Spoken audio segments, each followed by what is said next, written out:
CHR Postgame. Justin Lynch, Tassos Karkos. Hawks lose 5-3 to the New Jersey Devils. Stefan Nason gets the empty net goal. Luke Hughes with the quietest 3 assist performance I've ever seen in my life.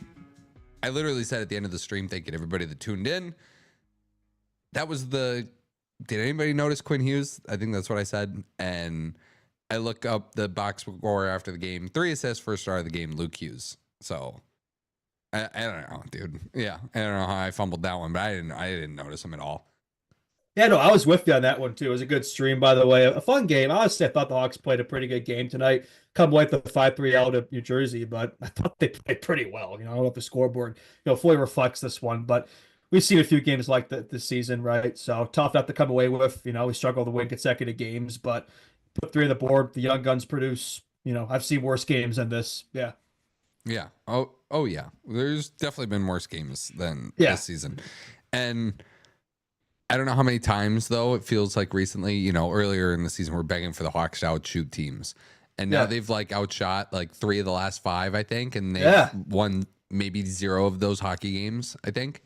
I don't know. It makes no sense, man. Right? Like we like you said, right? We've been wanting to see this all season. We've gone through stretches of weeks without being able to outshoot the other team, and now we have no problem doing it, but we're not winning. So that makes sense. I mean, but not a lot of things with this Blackhawks team makes sense. It's definitely a team that historians will look back on, puzzling, trying to figure out what exactly went on with this team. It truly baffles the mind. 20 shots on goal for New Jersey and 5 goals, one of them being empty netters. So that's tough. I mean, look, they weren't all night by any means, right? But probably not his best game either. But the defense definitely, it's not always the amount of chances, but the quality of the chances. And I think New Jersey still take advantage of a few there. So that's a difference in this game. A couple on the power play as well, which our PK has only been pretty strong, but tonight unfortunately was not. Yeah. Quick Devils talk. They needed that one really bad. Oh yeah. Really bad. They need, and even still they're falling apart at the seams. That team without Jack Hughes is not exciting to watch and not built to contend amongst actual contenders. Yeah, you look at this game for the Devils, you gotta win it. You see the Hawks on the schedule. It's it's unacceptable not to win this game. Markstrom's been struggling lately, and you could see it tonight. I could see you shake you in net. It's if the Hawks just get more chances here, they'll be able to score, and they did a few times, and one of them was called back, and I think that was kind of the difference in this game. When that high stick got called back, kind of took away the whole momentum. We finally found a little bit of something late there, but it was too late by that point. But yeah, no, for Devils, right? Definitely Hawks team you got to beat, and they did. So credit to them there. They'll be in the playoffs, right? They have enough of a gap there where I don't think that's too much of a worry. I mean, it's not mathematically, there yet. They still got to make it to the playoffs, but I think they're going to get there. But I don't really know if I see this team doing anything if they get there, though. I mean, they got playing probably the Hurricanes round 1. I mean, good luck without Jack Hughes. He's out. Dougie Hamilton, I'm not sure. I think he might be out too, right, for the season, is he? Yeah.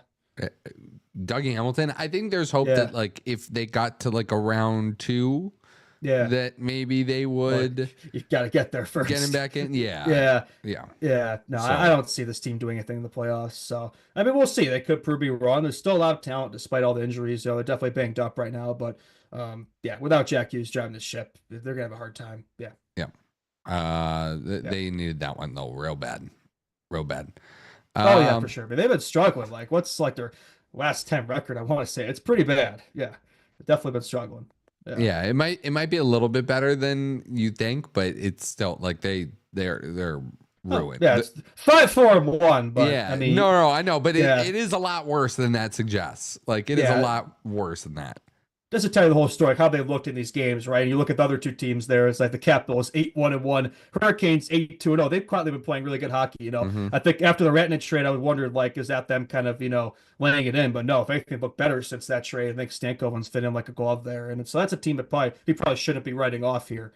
And then, the Devils are kind of the odd man out there. So good luck. Yeah. Yeah, I agree. Nazar was the best player on the ice, in my opinion. I mean, on the Hawks at least. He was the best player on the ice for sure. I'm glad he got that late one. It was a bit too little too late there, but I was really thinking throughout this game, how many chances he had tonight and nothing to show for it. So I'm really glad he got that one. Nice tip in there. Initially, it was Nazar from Bedard and Levshunov, and then they take it away and give it to Donato. So really glad that happened. That would have been perfect, right? Because those are the three you really want to see producing on the Sox team. That's your future right there, right? That's your trio. So, but look, regardless, Nazar goal, Levshunov multi-point game. I would actually counter. You say Nazar's the best talk out there. I would argue Artie Levshunov was the best talk on the ice tonight. He was fantastic. Yeah. He has been so good, man. And it's like there's this debate going around right now. If do you burn the ELC, do you not? He's been playing so well. Why would you send him down? We have 10 games left this season. Let's just see it out with Artie, right? I think that's good for his development. He's playing so well. He's been probably our best defenseman since he's been up here. Like, why? Like, just leave him up here, right? Let him finish the season, and then he can go back down to Rockford for the Calder Cup playoffs. I said that in the stream, but look, not everybody watches stream, so I'll repeat it for those who weren't there. I've been so impressed with Artie, especially that first goal by the Hawks. You see that diving play he made to blue line to get the puck to Donato there. He was able to find Bertuzzi in that front. Just a beautiful play. And he's making plays like that every night. So I'd love to see it from him. Yeah. Yeah. Yeah, Levshunov was really good. He was really good. Yeah. I don't, we don't need to have the whole ELC discussion right now, but yeah. I do think you gotta get him, like, you have to signal that this is like a guy that's a part of your team going forward now. Like, this isn't, the Korchinski thing, like, call it what you want. Like, it's a little awkward, with the fact that he spent the whole year in the minors to me, if this is a guy that, like, send him down for the playoffs. I get it. Sending him down for the AHL playoffs. Do not send him down until the end of the season. It sends the wrong message. Right? Yeah, it sends the absolute wrong message that this kid has been nothing but awesome for you, and you got a lot of criticism and heat for taking that kid over a couple other talented players that you could have probably. I definitely wasn't complaining about it, was I? No, I definitely wasn't. He was definitely the guy I won over Ivan Demidov. I'm joking. You weren't the only one. So a lot of Hawks fans really want Demidov, but he was the number 2 guy. Like, after him, like, if we had the 3rd pick, like, I'd be thrilled. You know what? I'm thrilled now. Just seeing him the way he's playing now. Like, I've watched a lot of Ice Hawks game this season. I was a little worried. Like, he's had a bit of some tough stretches down there. If anything, he's looked better with the Blackhawks than he has with the Ice Hawks. And I've watched a lot of Ice Hawks hockey this year, so I can say that with confidence. I've been more impressed with him in this Hawks stint than I've at any point during the Ice Hawks season. So I think he's done just a fantastic job assimilating himself to the NHL and playing with confidence. Like, that's what you want to see, right? It doesn't happen right away. He's got that it factor. And he looks like he's been playing a veteran out there. You wouldn't think he's a 19-year-old rookie. I mean, he doesn't look like a 19-year-old rookie. Also, such a funny guy, too. He's definitely got some Brizgalovisms to his game. Like, I think they asked him a question, right? Like, how old is old, right? I think the Hawks TikTok, and he was like, well, I think there's such thing as old, right? Nobody's old. It's like, it just seems like such a philosophical, fun Didn't he say 120 or something? 140? I think he joked like, 120, which I don't know. Has anybody even ever lived to? That's probably the record, 120. I don't know, dude. Maybe. I have no idea. Yeah. What else did I have? Dude, I don't know where there's no, like, way to check. They don't track, or at least make it public, 6-on-5 goals in the NHL. But I would assume that the Hawks are, as most bad teams are, like, near the bottom of 6-on-5 goals scored for, and near the top in 6-on-5 goals scored against. It feels like every time they pull the goalie, that goes in their net, like every single time. I think maybe one time all season they've scored when they've had the goalie pulled. Well, I guess they did it once tonight, and then they did it once, I guess, to tie up a game against the Kings in November. I remember that one. That was the Bertuzzi late goal. The real ones remember, but otherwise it just doesn't happen with them, right? They might score when they're down 2, but if they're down 1, it never happens. So yeah, that's par for the course there. No, it was nice to see them score on the 6-on-5. That's what I mean. It was nice to see it. It was a rarity, right? I prefer it if it was to tie the game up, right? Or to do it again. But it's expecting a lot out of this group. Like, even I was happy to see that Nazar goal, but I didn't look at that and think, oh, now we have a chance to send it to overtime. I'm like, there's no way we're going to score again. It's just not going to happen. So, and that was unfortunately what occurred. But no, nice to see Nazar get the board, though, right? He had such a good night, as you mentioned. Once he learns how to, I feel like I've said this so many times, but once he learns how to finish, like, more consistently, he's going to put up numbers. He's going to be so good. He's still learning. Like, he went through quite a long stretch here, I think, without a point, but that doesn't reflect how well he's been playing. So he's been probably our most consistent forward. So good to see him get rewarded for sure. Yeah. Yeah, he's been awesome. Good night from 98. Good night. Yeah, no points. He had one for a bit, got taken away because Donato apparently touched the puck or tipped it by a millimeter, so that's great. But I thought he had a good night. Maybe could have shot the puck a bit more, but that could say that for him every night. But I thought every time that line was out One there, shot on goal tonight. yeah, well, that's not going to do it. So you got to shoot the puck more. But he was creating. Like that's what he's been doing in that line. I like that Donato, Bedard, Nazar line. I keep those three together. I think they got something going there. So good to see him getting consistent line mates there. And he and Nazar were finding each other tonight. A few times he found Nazar, wasn't able to finish. So definitely could have had a few apples there. So yeah, I thought he played well. And again, could shoot the puck more, but at least he was dishing and made some good defensive plays too. Like I think that part. It's funny enough. I think his defensive game has probably been better since he's been on the wing, which is kind of funny. But he probably doesn't have to worry about it as much if days are being doing the center stuff. But no, I've been impressed with his game. I think he's played a lot better lately. And even though he didn't get played tonight, I thought he played well. Yeah. Biz was taking a couple shots on him during the Of broadcast. course, Biz, always looking for attention over there. They're so subtle. Like I get it. I know the wing is less defensive responsibility for a forward in the National Hockey League. But like when they bring it up and he's like, oh yeah, like, less defensive response. I'm like, dude, like, come on. You're just trying to stir just the pot getting his licks in there, right? Yeah, I've noticed him doing that. I mean, I love Biz, but look, that's what he does, right? That's what they gotta do. So that's why he's there. So yeah, fair enough. Somebody's on the bus wearing a Seth Jones Winter Classic jersey, according to the chat. That's pretty exciting. What? Wow, that's something. He's been stronger with the Panthers, right? Hasn't really been producing there. I saw a daily face-up article like Seth Jones needs to do more with the Panthers, and I'm just like laughing through that article. Like, yeah, I'll take Spencer Knight. Thank you very much. I know he's struggled a little bit lately, but he's gonna be good for us. So that trade is looking better even by the day. Yeah. What else do you have from this game? Yeah, I mean, I thought nice to see. I mean, he didn't really do any of the work of this goal, but good to see Bertuzzi stay hot there, right? Goal number 20. I think he's the third Hawk to get 20 goals this season. Good to see the power play convert there. Power play would convert again later, but unfortunately the goal was called off. That was the Ryan Donato high stick, which maybe it was a high stick. I thought it was pretty close there. You could argue it, but fair enough. Donato still 2 points on the night, could have been three. 2 primary assists, so he keeps cooking, man. He's really been. Mikheyev as well, another goal for him, and he's like quietly has the 4th most goals of the Hawks somehow. He and Turbo have been cooking lately, so some good performances from guys like that. I think just the main takeaway for me from this game though was it feels like the Hawks were cooking something there. They were down 3-1, right? The shorty to start the second period wasn't ideal, but they responded after that, tied the game up, for an instant. But then it feels like after that goal was disallowed, it just took all the energy, all the momentum out of this team. It feels like every time the Hawks don't get a call, which has been pretty common this season, the team just has to be able to respond to that. They don't respond well to adversity, this team. Like they have a hard time getting momentum back, and that was kind of the case tonight. They showed a little bit of life late in the game, but it was too late. It was too late for that Nazar goal. Like we didn't see anything really in between there. So third period, otherwise, it's kind of sleepy. So yeah. Ilya Mikheyev talk. Yeah, sure. What's Ilya Mikheyev? Yeah. Well, I don't know, dude. I guess he's just more of like able-bodied contributing role player than anybody may have thought, really, when he was dumped from Vancouver. Like, it's probably too much money for Ilya Mikheyev, but like he can shoot it in the net sometimes. Yeah, he's done his job. Oh, look, 17 goals is that's more than we've expected for him this year, and he might still hit 20. So he and Teravaino clearly had something going together. Like they've been playing him a lot together in that second line. So it makes sense, keep that chemistry going between those two. But yeah, like he's played his role, been good in the PK, decent secondary scorer contributions, which you don't really expect out of him.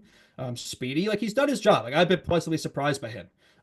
Maybe like the second most consistent offseason addition we've had, which kind of says a lot about how bad our offseason additions were. But I've been impressed with Mikheyev, right? I mean, I had no expectations of him going into the season. Like I thought I just kind of going to float around out there. But look, he's played his role, he's done his job. I've been happy with him. So hopefully he keeps it up. Definitely a guy that I won't mind seeing him as team next year for sure. Yeah. I know they're gonna play him until the end of the season, but rough one for your boy Pat Maroon. My boy. Yeah. No, I don't know. No. Yeah, no, he was. I'm just saying he was brutal tonight. What was that? Yeah, he took that penalty. -2, 9.5 minutes. Yeah, it was because we went down 2-0 early. I think he took the penalty that led to the second goal, if I remember correctly. Yeah, rough night for him. Even a couple like plays, yeah, like you said, he was out there for. So not a good game for him. He had a good weekend, obviously scored in the Sunday game and played pretty well in the hometown game there. They announced his retirement, but yeah, gonna be a long last 10 games of his career here, I'd imagine. Probably ready to be done. Yeah. Yeah. I have a couple more thoughts. The third line, Veleno, Bertuzzi, and Kurashev is the ultimate like rolling the dice line. Like throw the kitchen sink at it, right? Yeah. But yeah. Those are three guys you just wouldn't expect to play together, but it's actually looked kind of okay. Like, dare I say, like it hasn't been completely useless. So maybe not as much tonight. It looked better. The Flyers game looked pretty good tonight. I didn't really notice it as much, but yeah, definitely an odd trio there to say the least. Definitely no offensive upside there for me at all, unless you're playing against the crappy Flyers. Like it's every night against the Flyers is cookie night right now. Yeah, I mean, even they let up another 7-goal game right after that, didn't they? Against the Leafs, or whoever it was they played. Yeah, the Leafs. Yeah. So they're in a rough spot right now. Like anybody's gonna take advantage of that. But when you play a squad here that is banged up, it's still a good team, the Devils, and you could see it tonight. There's just a difference there. But all things considered, I thought the Hawks, definitely hung with them. Definitely could have won this game, but said that a lot of games this year. But they tease a comeback at nearly edge. We've seen this script. We've read it too many times. But I thought they played pretty decent, all things considered. Yeah. All right. I don't have much else from this game. Do you? Not really. I mean, look, you just covered it, right? I joined for a period on the live stream there. So if y'all want to get more into this game, you can rewatch that. Yeah, I mean, can I ask you 2 contract questions then? Oh, sure. One of them I asked on the stream. One of them I did not, but I thought about it and I meant to ask it and I didn't. One, why do you think Ryan Donato's contract hasn't been done yet? I think for him, I think his agent's probably telling him, "You're cooking so well right now. Like, let's wait, right? Like, let's see what you get those numbers up. Pad the stats while you're hot. Well, you got the hot stick. Like every night he's cooking. Like 2 points tonight could have been 3. Literally every game he's producing. Like I'm not joking. You can look at it every game. So it's like, why not get the most you can out of that contract? Like that tells me right there. I think the Hawks, they offered him a deal. Like we've been told that they've offered him a deal. I don't know exactly how much. If I had to guess, probably 3 by 4. And he's probably looking at that thinking, well, the way he's cooking right now, if that salary cap going up, maybe let's get that up to 5. I don't know. Like I'm just speculating there that this is, I have no inside information there. But the way he's playing, I mean, he's going to put up 60 plus points by the end of the season. I think he's up to what, 55, 56 now. Like they have an argument. I don't think he's going to, I love Donato. I don't think he's going to have another season like this again, which is why I argued you trade him. Hopefully he proves me wrong there. Hopefully he gets the bag and keeps producing. But look, there's another guy we gave a bag last season, and now he's out for the season. He regressed this year. I'm saying Jason Dickinson. So I'm just hoping we don't see a season like that out of Donato next year, because a team that you would hope would have more competition for roster spots, where he's not going to be playing in the top 6 every night, I have a hard time seeing him shooting 19% again or whatever he's doing this season. So, yeah. Yeah, dude. I agree with that. It feels like a insanity, right? Like I hate to say it, but it feels like it. Yeah. Yeah. What's the other contract question? So this one I did ask on the stream, and I was just kind of screwing around a little bit because we were talking free agency and the future and what this team could look like, maybe making some additions in the summertime, and the rabbit hole in my word salad ended up turning into getting into Connor Bedard's contract a little bit, which we don't really do a lot, but I do think, especially if we roll into training camp next season with there no contract being done, I think that's going to become a very big topic on Chicago Hockey Radio, like the Bedard contract and what that looks like. And so then I asked, like, what's he worth? Like, really, truly, if you're locking him up for 8 years, Yeah. And if you're Connor Bedard, like, what's too much to ask for? Like, is there, like, would you give Connor Bedard $15 million a year? Well, you're probably asking the wrong person there. I'd give him anything, but like, if I'm taking away the glaze and all that right now, no. Like, I love Bedard, but no. Like, I think this is a question that will be much easier to answer, because I think, look, the season he's had this year, I could call it a small regression from his rookie year. I have a very hard time seeing him having another year like this. Like, I think, if you make the right moves this offseason, you have to think he's going to have a breakout season next year. Again, it's not a guarantee by any means, but look, it is a contract year for him. Like, he's going to have a line of incentive to have a season next year to get the bag. So I think he's going to have a much better season. So I think answer the question right now, it's going to look a lot different a year from now. What if he scores like 90 points next year? Like 15 million? Well, yeah. the cap's going to be going up, and Yeah. like he's only going to get better from there. Like he's not going to be a teenager anymore. He's going to be, so the team's going to be getting better around him. Like we're going to be coming out of this rebuild. He's going to be probably amongst the top producers in the league from that point forward. You would think, hopefully. So yeah, I mean, you're probably going to see probably 15 is probably where you put it at. I would imagine. Yeah. Do you think it like goes that high? Do you think he like tries to get as much as he can? Like, do you think? Oh well, yeah, of course he will. But Yeah.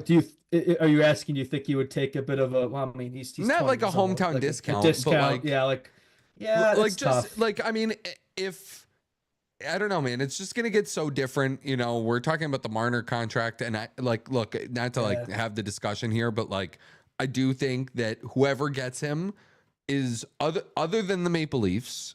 Because if he's signing with the Maple Leafs, it's going to be probably be around 15, right? Like, or maybe a little less than that, maybe right. 13. If the Hawks are really getting Mitch Marner here, it's going to be 15. So then you're getting Bedard 15 too. Then you're putting 30 million into two players. Okay, yeah. So you got. You know what I'm saying? Bedard probably like 10 is probably like fair for him right now. But I just don't think it's going to be 10 next season. I think he's going to have a season.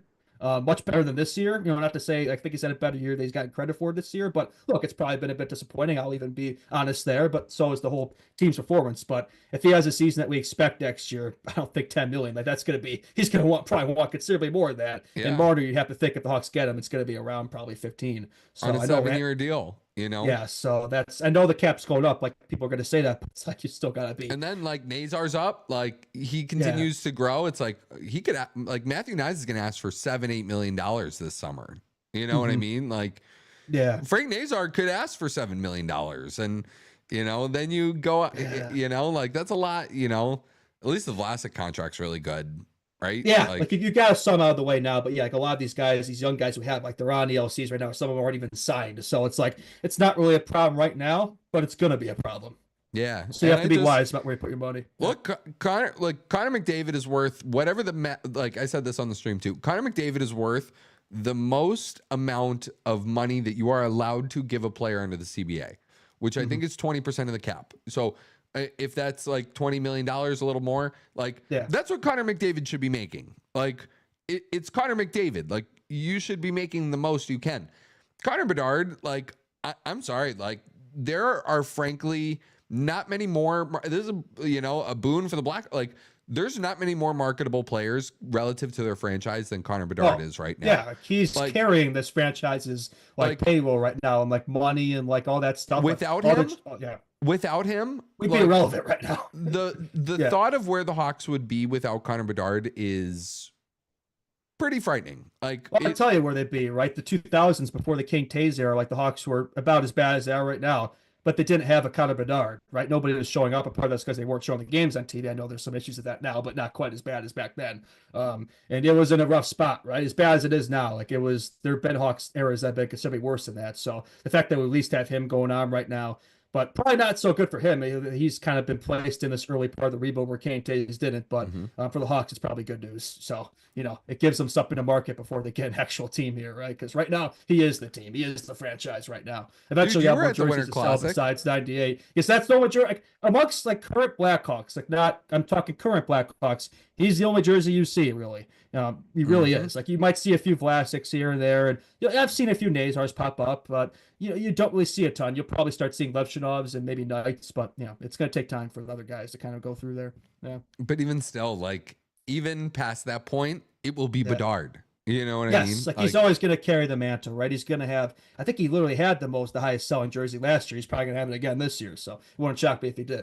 Yeah. Yeah. I think it's an interesting conversation. Like Connor Bedard is going to be able to ask for whatever he wants depending on when he does this contract. And like I want the Hawks to be good, man. Like I do for this, like this is definitely, just it's it's coming up. Like they could sign him July 1st if something got done. Yeah, I'm thinking just from his perspective and his agent, like it would make zero sense to sign that contract now. Like for the Hawks, if you could do it now, do it because you could probably get him for an absolute steal, like around 10 million or so. Yeah. So if you can do it now, do it. But if you're Bedard, like why? Like you want to get as much money as you can. Maybe from his perspective, it's like you're already making so much of all those sponsorships and stuff. Maybe he's willing to take a little bit of a discount. Sidney Crosby was his idol. He still is, I imagine. So, and that's what he always do. So. But I don't know, man. The game's changing, man. You don't see that a lot these days. So we'll see what he does. Look, at the end of the day, look, he is this franchise. He is this team. I'm not really going to complain too much. Like as long as we lock him up and he's happy, that's more important to me than the extra million or so, whatever. Yeah. No, I agree. Yeah. Look, like I said, I don't think I mean, I guess if you went higher than 15 million, I'd look at you a little sideways. Yeah, like within reason. But if you bring in Mitch, for 15, like Connor probably has every right to ask for 15 too. Yeah. So maybe if you could find a way to, Marner though, I don't know. If it's not 15, it's gonna be close to 15, right? Yeah. That's a thing, Yeah. I don't know. You want to do more Devils talk? You want to talk about Curtis Lazar and Eric Howla and Thomas Tatar, who somehow 0% in interest. the NHL. Yeah, 0% interest. This Devils team, without Jack Hughes, it's like, look, maybe they prove me wrong, maybe they prove us wrong in the playoffs, but I don't know. It just doesn't really move me without them. Yeah. Did you notice good old Johnny Kovacevic out there? Yeah, that was the guy who was thrown on the bus by Sheldon Keefe. Didn't notice him once. I saw his name out on the back of a jersey a couple of times, and I was like, oh, okay, he's out there. And I saw his name in the starting lineup, and that was all I noticed him. Played 22 minutes tonight. Played the most out of Devils defensemen, actually. Almost 23 minutes. Getting his cardio in, his exercise. Yeah, I'm sure Sheldon Keefe would say. Yeah, that's Sheldon trying to rile him up, be like just rip him in the media and just embarrass the kid, and then play him 25 minutes. I actually got one more thing. I don't know how I just thought about this now, but about this game. There was that play. I want to say it was like the second period or something that led to the Devils' power play, the Dawson Mercer power play goal. Before that, Connor Bedard was getting totally roughed up, I believe, by Simon Nemeth. Yeah. I think maybe his stick got caught there, so he was trying to get his stick back or whatever. Some would say it was holding. I don't think so. I think Bedard probably was trying to, but he was kind of stuck where he was. He was just kind of shoving him on the ice there. And Slager thankfully stepped in and then Nemeth shot away because I think Brendan Dillon went in there because he didn't want to fight. But then the Devils get a power play out of that. It's like, how did the Devils get a power play out of that sequence? And that's kind of what changed the game right there. So that's up to like, look, I hate to complain about refs again because I know I've been complaining about them a lot lately, but I thought this was yet another game that could have been better from that standpoint. Yeah. Yeah, I don't know. That was a game, dude. That was certainly a hockey game. It's just the double standards sometimes just frustrate me at Benzie, man. It just seems like players are able to do whatever they want with him out there, and then if he breathes somebody or talks back to an official, he gets sent to prison. So I don't know. It just frustrates me a bit, but whatever. Like as he gets older, he'll probably hopefully get those calls in the future, right? What goes around comes around, right? You earn your time in this league, pay your dues, and he'll come back hopefully. Yeah. Yeah, I think Connor Bedard's being pretty cool being Connor Bedard and not Simon Nemeth. Yeah, right. You'll take it. So as for the Hawks, right, day off tomorrow, then you got Vegas coming up Friday. So that'll be a tough one, but I think home games. So, we'll see what they do there. Yeah. Yeah. That's it for me. That play was ridiculous. So he's like, pushing. Yeah. Like, it's not hard, but it's just like enough. Like I thought the last one he gave was like, I was like, all right, that's the one that they're going to call the penalty because, and nothing. Look, at the very least, it should have been even straight, or it should have been 4-4, right? There should have been a penalty on both sides. If you're going to argue that Slager, I thought it was just in response. Like, I'm glad he did it, right? I think you need to see more of that. Sometimes you can argue that he's been in those scrums. There hasn't been much of a response. It's good to see that. That's building culture amongst this young group here. So that was good to see. And yeah, we got to have coaches in the future, man, who kind of stand up to the rest, because it feels like Sorensen never does in these situations. He never argues back. So the Hawks, I think that's going to be a thing too. They'll get more of these calls in the future when they have a coach who the officials respect, because I don't think Sorensen has their respect. Yeah. No, not really. Yeah. No. Imagine how good Quinn Hughes is going to look in a New Jersey Devils jersey. Yeah, he and Luke would. That'd be a hell of a pair there. You think that's going to happen there, or are you just talking that up? Yeah. No, I mean, I know it's like, riles a lot of people up, but not our listeners. Like I think I think he's gonna go play in New Jersey one day. Totally. Could you imagine I guess that'd be two defensemen. Could you imagine a 3-on-3 out there? Quinn Hughes, Luke Hughes, and Jack Hughes. That would be awesome. You don't see teams do that very often where they have two defensemen out there. I'm sure there are some that do, but that'd be kind of cool. I just thought about that. Yeah. Yeah. That is the team I am least excited to watch in the playoffs, though, for sure. Like, I'm more excited to watch Montreal. Like, the Bell Center will be rocking. Like, that has upset potential written all over it. So do the Blues. Like, yeah. The Wild without Kaprizov might be worse than the Devils without Hughes. Actually, that's debatable. That's pretty close. Actually. Yeah, that is debatable a little bit. Yeah, I don't know. That's tough. It depends who makes that wild card. If it's the Canadians, I'll be excited. If it's one of those New York teams, I won't be excited. But pretty much everybody else over there, it'll be fun to watch. The Blues don't really get me going, but yeah, hopefully it's not. Well, I say hopefully it's not them, but if it's not the Canucks, I'll be happy. I want it to be the Canucks. Yeah, no. I want it to be the Flames so badly, dude. Like more than anything, I want to have a tattoo artist in here. Yes, giving Lee a tattoo during a Calgary Flames playoff game stream. Oh, that'd be it. That'd be awesome, man. I don't care where I'd be if that probably because I'd be the first round. I'd still find a way to get to that because that'd just be awesome. Yeah. All right. Or maybe I'd do it here. Yeah. Yeah. All right. Subscribe to this YouTube channel. Please tell a friend to also subscribe to this YouTube channel. Tell one friend. If you tell one friend to subscribe to this YouTube channel, I'll be a happy guy. But you can tell more than one friend too. That is always an option. You can tell as many friends as you'd like. As many friends as you have, really. Even if they're not your friend, do it anyways. But tell them to subscribe to Chicago Hockey Radio on YouTube and to follow us on Instagram at Chicago Hockey Radio. Leave a 5-star rating and review. Hit the thumbs up on this video if you're still with us. Helps us out greatly. You guys are great. Thanks again to people who joined the live stream. We got a couple of subs out of it, so that's a good day's work for us. Nice. And that'll be it from us. No content tomorrow, but we'll be back for the show on Friday. Game day against the Vegas Golden Knights. See everybody then. Adios.